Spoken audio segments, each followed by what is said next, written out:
Hi, welcome back. ഞാൻ lovely Nazareth. ഇന്ന് നിങ്ങളുടെ മുമ്പിൽ പ്രസന്റ് ചെയ്യാൻ പോകുന്നത് മോര് കാച്ചിയതാണ്. അതെൻ്റെ ഫാമിലിയുടെയും സിബ്ലിങ്സിൻ്റെ കുഞ്ഞുങ്ങളുടെ എല്ലാം ഫേവറേറ്റ് മോര് കാച്ചിയതാണ്. സോ അതിന് വേണ്ടുന്ന എന്തൊക്കെയാണെന്ന് നോക്കാം. ഞാനൊരു 1/2 ലിറ്റർ മോര് എടുത്തിരിക്കുന്നത് തൈര്. പക്ഷേ അത് നല്ല പുളിയുള്ള തൈരായതുകൊണ്ട് ഞാനൊരു 250 ml ഒരു 1/2 കപ്പ് യോഗേട്ട് ചേർത്ത് പുളി കുറയ്ക്കുക. അപ്പം അത് നന്നായിട്ട് ബീറ്റ് ചെയ്ത് നോക്കി. പക്ഷേ എന്നിട്ട് നല്ല പുളി ഞാൻ വാങ്ങിച്ച മോരായിരുന്നേ. അപ്പോൾ അതുകൊണ്ട് പിന്നെയും 250 ml കൂടി ഞാൻ അതിൻ്റെ അകത്ത് ചേർത്ത് നന്നായിട്ട് ബീറ്റ് ചെയ്ത് നല്ല ഉൾക്കട്ട പോലും ഇല്ലാതെ ബീറ്റ് ചെയ്തെടുക്കണം. മോര് കാച്ചിയതിന് എപ്പോഴും ഒരു മീഡിയം പാകത്തിനുള്ള പുളിയെ പാടുള്ളൂ. പുളി കൂടിക്കഴിഞ്ഞാലും പുളി കുറഞ്ഞു കഴിഞ്ഞാലും പ്രശ്നമാണ്. പുളി കുറഞ്ഞു പോയാൽ നമ്മുടെ മോര് കാച്ചി കഴിയുമ്പോൾ പിരിഞ്ഞു പോകും. സോ ഇത് നമ്മുടെ കട്ടയൊന്നും ഇല്ലാതെ നല്ല സ്മൂത്തായിട്ട് ഉടച്ചെടുത്തിട്ടുണ്ട്.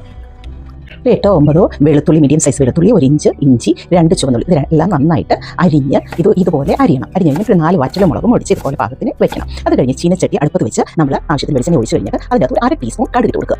കടുക് പൊട്ടി കഴിയുമ്പോൾ ഒരു 1/4 ടീസ്പൂൺ ഉലുവയും കൂടി ഞാൻ ഇട്ട് കൊടുക്കുന്നുണ്ട്. അത് വീഡിയോയിൽ ഇങ്ങനെ മിസ്സായിപ്പോയി. ഉലുവ മൂത്ത് കഴിയുമ്പോൾ അരിഞ്ഞ് വെച്ചിരിക്കുന്ന വെളുത്തുള്ളിക്കൂട്ട് ഇട്ട് കൊടുക്കുക. കുറച്ച് കറിവേപ്പിലയും ഇട്ട് കൊടുക്കുക. എന്നിട്ട് ഒരു ബ്രൗൺ കളറാവുന്നത് വരെ, കരിഞ്ഞു പോകരുത്, ബ്രൗൺ കളറാവുന്നത് വരെ നന്നായിട്ട് മൂപ്പിച്ചെടുക്കുക. നമ്മുടെ വെളുത്തുള്ളിക്കൂട്ട് മൂത്തിട്ടുണ്ട്. തീ ഓഫ് ചെയ്യണം. സ്റ്റവ് ഓഫ് ചെയ്തിട്ട് 1/4 to 1/2 ടീസ്പൂൺ മഞ്ഞൾപ്പൊടി ഇട്ട് കൊടുക്കുക. 1/4 ടീസ്പൂൺ നല്ല ജീരകത്തിൻ്റെ പൊടി, 1/4 ടീസ്പൂൺ കാശ്മീരി ചില്ലി പൗഡർ നന്നായിട്ട് ഇളക്കി കൊടുക്കുക. ചീനച്ചട്ടിയുടെ ചൂട് മതി ഈ അരപ്പ് മൂക്കുവാൻ വേണ്ടി. 1/2 ഗ്ലാസ് തിളപ്പിച്ച് ആറിയ വെള്ളം ഞാൻ ഒഴിച്ചു കൊടുത്തു. മോരിരുന്ന പാത്രം കഴുകിയ വെള്ളമൊക്കെ ആണ് കേട്ടോ അത്.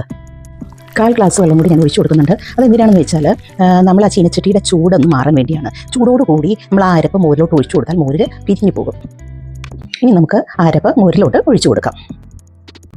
ആവശ്യത്തിന് ഉപ്പിട്ട് കൊടുക്കുക. ഇതുവരെ നമ്മൾ സ്റ്റവ് ഓൺ ചെയ്തിട്ടില്ല. ഉപ്പും പൊടിയും എല്ലാം നമ്മൾ നോക്കി പാകത്തിന് ഉപ്പുണ്ടോ പുളിയുണ്ടോ എന്ന്, പുളിയെല്ലാം പാകത്തിനാണോ എന്നൊക്കെ നോക്കിയിട്ട് മാത്രമേ നമ്മൾ സ്റ്റവ് ഓൺ ചെയ്യാൻ പാടുള്ളൂ.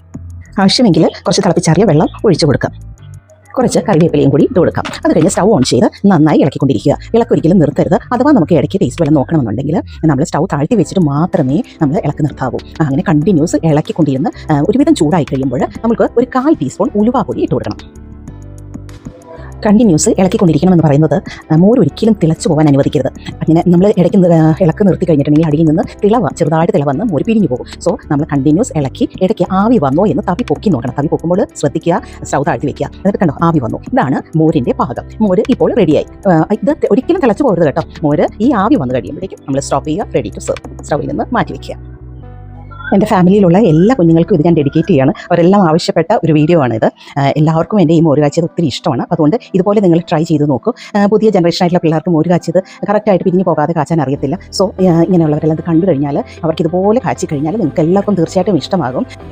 സോ ഇനിയും പുതിയ റെസിപ്പിയുമായിട്ട് ഞാൻ നിങ്ങളുടെ മുമ്പിൽ വരുന്നതായിരിക്കും. നിങ്ങളുടെ സപ്പോർട്ട് എനിക്ക് ആവശ്യമാണ്. സോ കമൻറ്റ് ചെയ്യുക, ലൈക്ക് ചെയ്യുക, ഷെയർ ചെയ്യുക. So bye, lovely Nazareth.